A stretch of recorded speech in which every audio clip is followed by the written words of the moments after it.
Well, Aisha, like you mentioned in the board meet from Coal India yesterday, they had announced that the trigger level for the penalty remains at 80% of the supply. This means that up to 80% supply of coal in terms of the agreement with the power company will not attract any penalty, but below 80% they will have to pay some penalties. They have divided the structure into 1.5 to 40% kind of penalties that they may have to pay.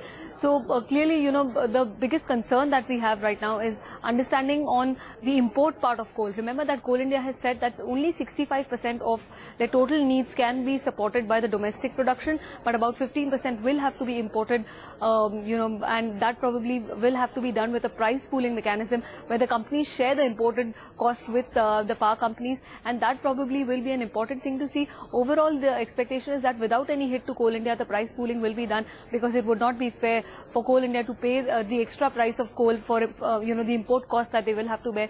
So that probably remains one thing that has been unanswered. However, important thing to see, overall the expectation is that without any hit to Coal India, the price pooling will be done, because it would not be fair for Coal India to pay the extra price of coal for the import cost that they will have to bear.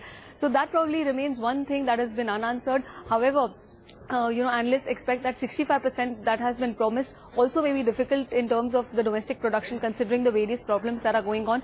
But for now, Coal India, in fact, is reacting positively, though the penalty earlier that they had mentioned was 0.01%.